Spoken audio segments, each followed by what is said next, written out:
This is my video presentation one for macroeconomics. So one person's spending is another's income. So this is a concept that we learn in class.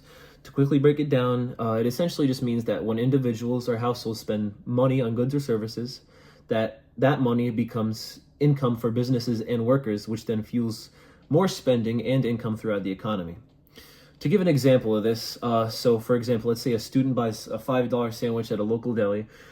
So the $5 that the student spends becomes the revenue for the deli owner. The deli owner then uses part of that money to pay the worker who made the sandwich and part of it to buy bread from a bakery.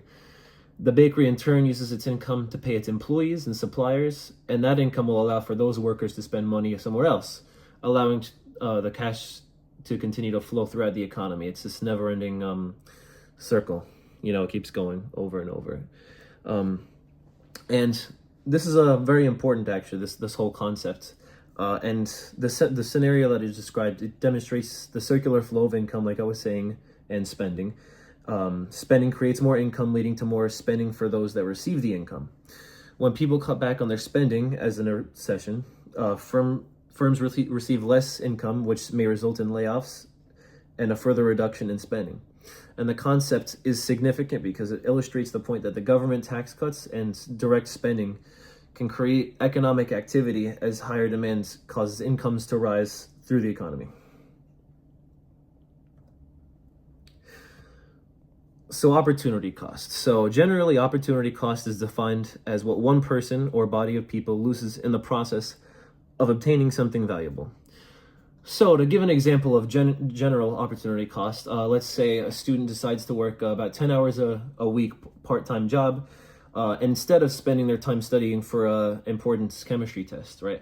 So the money that student earns is the benefit, but the opportunity cost is the higher grade that they could have achieved if they spent more time prepping for the exam. So there's the benefit and there's the opportunity cost. So the opportunity cost was that they didn't do as well in the class as they probably could have.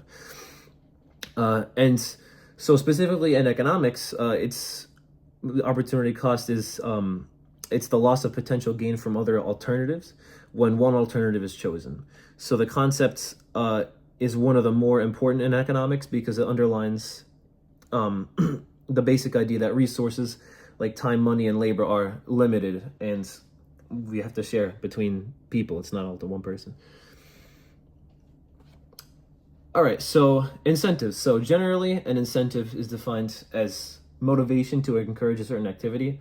An example of this is an example of an incentive is, for example, if a city introduces a tax credit for people who purchase electric vehicles.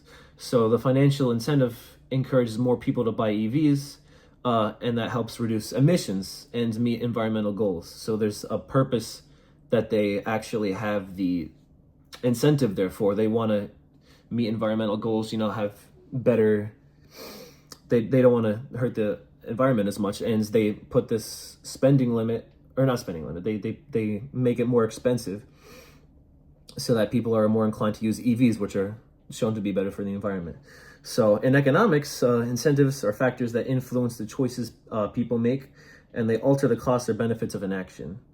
So they motivate individuals, businesses, or governments to behave in certain ways, and it could be positive or negative. So like a positive will be like a reward, like bonuses or discounts, and then a negative will be penalties, like fines or taxes. Either one can be used to motivate or encourage people either to do something or to not do something for the other people's benefit. And it's essential that incentives exist because they're what influence households, firms, and government decisions, and they tell us why people save, why companies innovate, and why policies work on a large scale.